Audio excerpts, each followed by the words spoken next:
What's up and welcome back. I'm John Stark from BackTheMovieGuy.com, your favorite blind film critic. You know, dating life can be hard. Whether you're out there, you're swiping left and swiping right and hinging on that grinder of opportunity, waiting for your match, that farmer's only match, looking for that J date to get some eHarmony in your life. Uh, really, we're all just looking for one thing: a companion. This is the review of Companion. Did I list enough dating apps? I don't know. Anyway, uh, this movie stars Sophie Thatcher, Jack Quaid, Harvey Guillen, Lucas Gage, and Megan Surrey. And this one's a tough one because I'm really excited about it and I want to tell you to run out and see it. But you've clicked on the option to watch a review of Companion. But everyone else, I keep seeing people who are like, oh, don't spoil it. Oh, it's a twist. I'm like, I didn't see the marketing campaign for this, so I don't quite understand what the twist is. Because this movie kind of presents itself in a fairly obvious form. I actually kind of got overhyped and I ended up looking for deeper twists in this because people were like, oh my God, don't spoil it. Oh, wow. Oh, man. Oh my God, what's going to happen? Is the earth going to open up and swallow everybody at the end of the movie? That's, you know. So I just kept like thinking that there was going to be something more. No, it kind of presents itself at a certain period in time. I'm guessing the marketing campaign for this movie was really light. Uh, I kind of picked up on what it is pretty quickly. The IMDb subplot summary for it is basically a group of friends gathers at a cabin in the woods when they find out that one of them is not who they seem. Uh, I guess that's a pretty.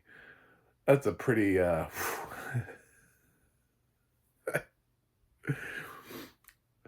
That's. It's like asking me, well, what is Saving Private Ryan about? A group of friends gathers on the beach.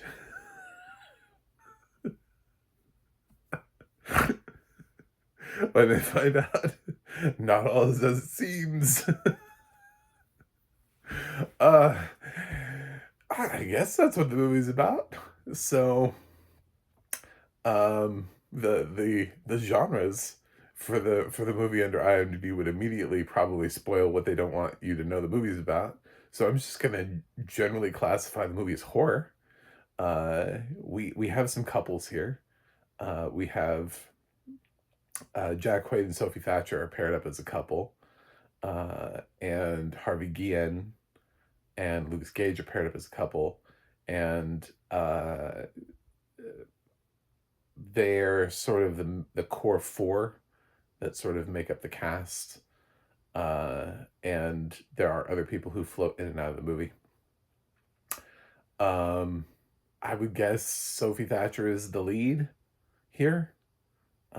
She's the one that you're going to end up following and feeling the most sympathetic for, or feeling any sort of way toward the most. And yeah, she does. That's I don't know, man.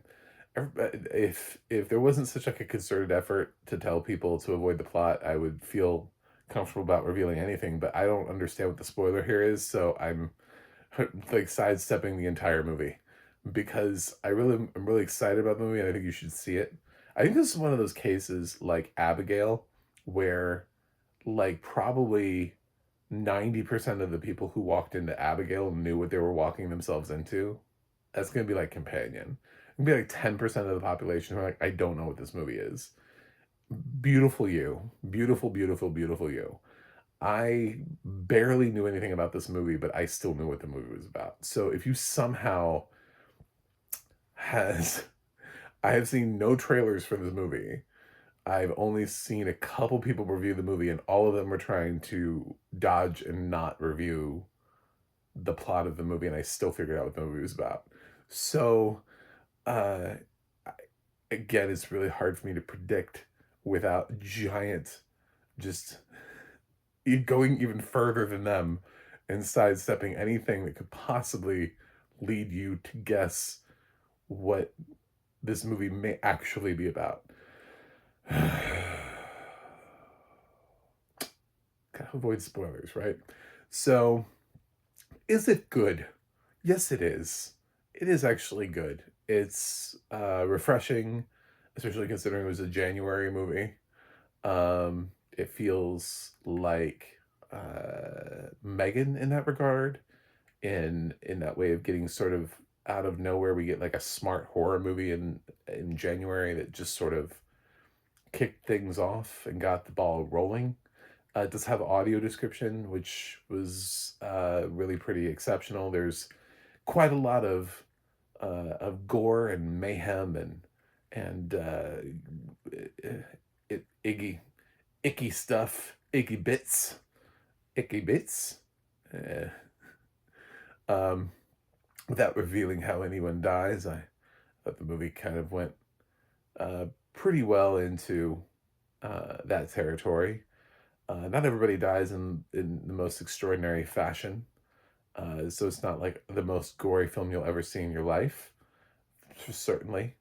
There are a couple deaths, though, that are a little uh, more over the top than just, falling down. So, uh, yeah, you're just going to have to watch to see who makes it to the end of the movie and why, and who is is there a killer? What is killing them? Uh, question mark. And what's the backstory behind it? Who's actually the bad guy? Because that's debatable as to what is the villain of the movie, um, and the sort of moral quandaries presented through Companion. All of that, I think, is really interesting. So, um, yeah, I think Companion is definitely worth watching. I'm really excited about it. I, it's, I mean, it's early in the year, so we don't have a lot of the Oscar movies yet, but Companion is definitely one of my brighter spots of the year that I've seen thus far. Um, so I thought Sophie Thatcher did an excellent job. She has the best role that if you're looking for the meatiest role as an actress out of the cast, Sophie Thatcher's role definitely covers that. Um, it'll definitely help get her more roles in the future, I think. Jack Quaid, who's starting to get more and more lead role offers and break out of the boys and onto the big screen. He also had Novocaine.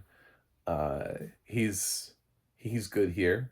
Uh, Getting in again, starting to get his film star on. Harvey Guillen, love him off of What We Do in the Shadows. I'm glad that he's getting an opportunity to sort of. Um, he's definitely a supporting character, but the cast is small enough that everybody kind of has a lot more feature time than they would. Lucas Gage is really good.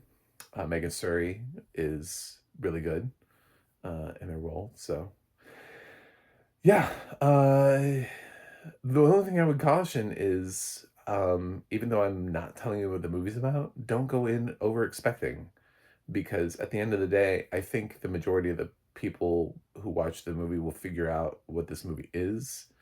Um, uh, pretty pretty quickly. I was into it. I don't know. I got kind of at least I don't know, pretty quick. Goddamn, like 10 minutes in the movie. Like I don't know. I had the whole movie figured out uh easily. Even with those, the problem was that I kept looking for more.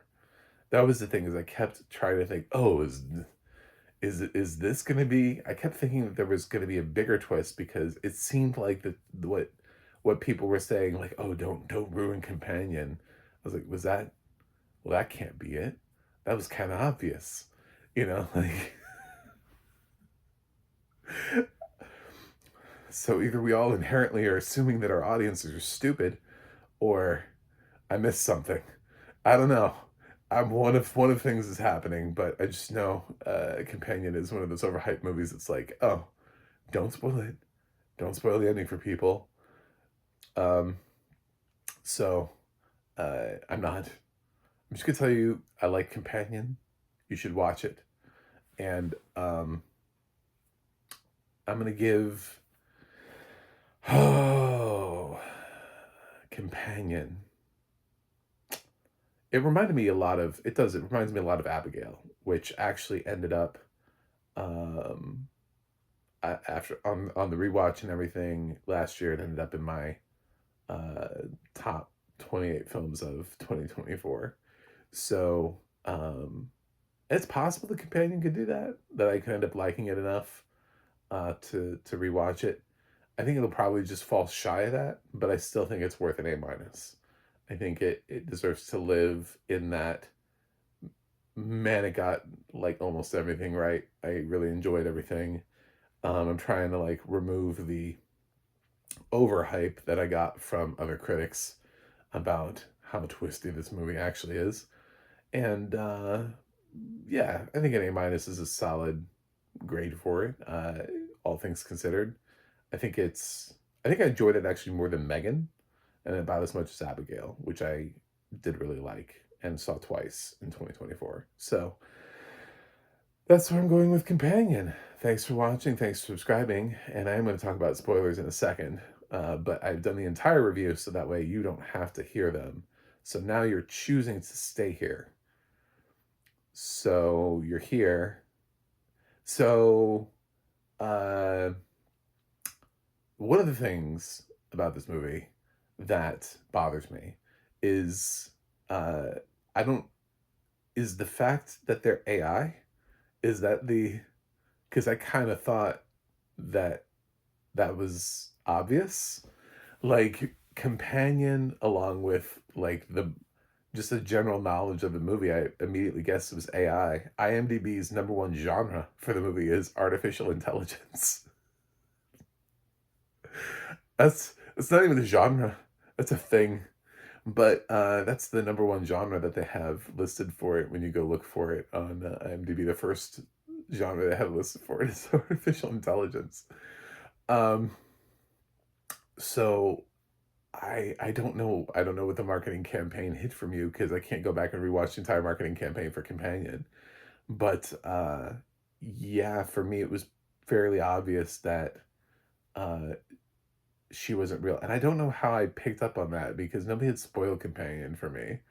But it starts off with Sophie Thatcher's character Iris saying, uh, the day, what were the two biggest days in her life? The day that she fell in love with her boyfriend and the day that she killed him. And so you know that like we're gonna lead to that point, and Jack Quaid plays her boyfriend. So the spoiler can't be that she kills Jack Quaid because that's she already tells you that at the beginning of the movie that she's gonna end up doing that. So I kept thinking, okay, so she's gonna kill Jack Quaid and then replace him, and there's gonna be and then he's gonna come out as a companion also. No, that doesn't happen.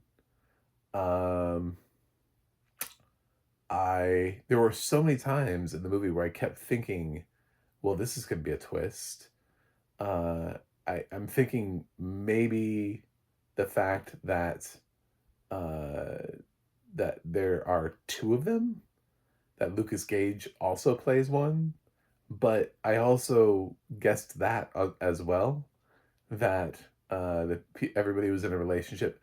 The one that I didn't guess, okay, so here's what I was going with, is because it was like three couples, and this is the spoiler that I went for that I thought was going to be there. And I was like, okay, so I see it. We've laid it out. So we have three couples because there's also a character, and he's sort of like the catalyst. He's the death that happens. He's not a big enough character for me to list the actor, but he gets killed off. they program Lily to Iris to kill her off, to kill him off, by tankering with her, uh, uh, programming, and unbeknownst to Harvey Guillen's character, who's human, I guess he ends up having to get roped in on the plan, but they use her to kill off Megan's boyfriend, like Sergey, or I think that was his name. Anyway, some guy that they're like, oh, he's a Russian, he's a bad dude, he's into some bad things, and he has a safe with like $12 million in it. So they're like, oh yeah, well, that's what we got. So, and now they have to depower Iris and send it into the cops or whatever, because they modified her. They put in like a little, uh, like a USB thing, and added a mod to her that allowed her to have self defense and stuff like that. So she was able to kill him, even though her settings wouldn't allow for it. So I was like, okay, so we got one couple, we got another couple where one of them is. So I was like, okay, so Sergey, I think that was his name. So he's dead and he was human. So what if Megan's character, Kat, I think is her name, what if she's a companion? So I kept thinking, and there's a great scene where she starts to walk away with the money, and I kept thinking that he was gonna find a way to like turn her off, and that she would be no, she's just regular. So that was like what I'm talking about when I'm saying, like, I kept looking for more, because I was like, well, there has to be more to this, right? And then I was like, okay, so um what if uh somebody else is? What if it turns out Jack Quaid is also? What if everybody's a companion? You know what I'm saying? Like, what if I kept looking for more? I kept thinking, like, okay, so it's just going to keep turning into this. Well, you're a companion. Well, you're a companion. Like, no, it's just the ones that are obvious. And the reason why Lucas is a little bit obvious is because his character, he doesn't really have much of a personality. He just kind of stands there, and it's the way that the companions interact with their partners. It's just this sort of like, um, I love you no matter what. I'm obsessed with you. It's this kind of thing. Um, and you realize it pretty early on with Iris, because Jack Quaid is really unremarkable as a human being. There's like a really cringe sex scene. If you don't pick it up by the sex scene, then that's you. I mean, he's like terrible in bed, and he rolls over and says, Iris, go to sleep. And I immediately figured out that that was him turning her off, and not him telling her. Plus, they revealed the flash drive. Like, the flash drive is shown before that, even though it's not shown in the way that they would want, like what it's for. Um, yeah, it just I thought the movie reveals itself a little too early, and I was picking up on way too much way too soon. So I don't understand quite the hubbub. I thought it was a good movie about AI uprising, and if you just accept the movie, it becomes an excellent discussion on AI and autonomy. And once we create something that has such capability to be able to want to live for itself, then it's going to fight to do so. So that's what's good about it. I had a fun time with it, even though I kept thinking, I was like, is Godzilla going to come into this? What is the twist? So I don't know what people thought was the twist, because there really wasn't anything here that was like, that surprised me. That was like, oh my god, oh my god, wow. No, everything was pretty cool. So yeah, that's my commentary on the quote twists of the movie. So thanks for watching. I'll see you guys on the other side.